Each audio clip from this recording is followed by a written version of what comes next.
la plaça dels Estels van matar el 1977 a Miquel Grau. 31 anys després, milers de persones s'han manifestat per reivindicar els mateixos valors que hi defensava, pel país, per la unitat de la llengua i per la llibertat d'expressió. Unes reivindicacions que enguany prenen força a Alacant després que els tallaren el senyal de TV3.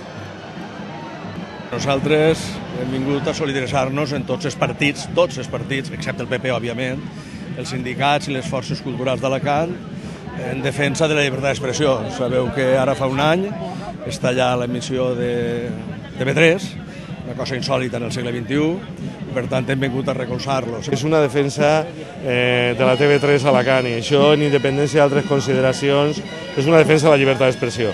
I perquè encara, i més a Alacant, tenim que continuar defensant la nostra llengua. El concepte de que és una ciutat perduda, jo crec que no es pot utilitzar políticament i culturalment. No? El que cal entendre és que així cal fer coses distintes de les que es fan a altres llocs. De totes maneres, mireu, dissabte per la vesprada, Alacant, la manifestació està eixint fenomenalment i jo crec que a Alacant hem de fer moltes coses, fem moltes coses, n'hi ha gent que està molts anys fent moltes coses a Alacant i així continuarem. Les comarques del sur somos una parte más del país valenciano y también orgullosos de reivindicar la identidad de un pueblo y la libertad de expresión de ese pueblo, que creo que son dos cosas fundamentales y que el gobierno del Partido Popular trata de cargarse. Per a denunciar que estem tornant a altres temps passats que no havia llibertat d'expressió. Cal vindre a Alacant perquè Alacant és important i és part del nostre país, encara que el PP i el PSOE vulguin una Alacant castellanitzada.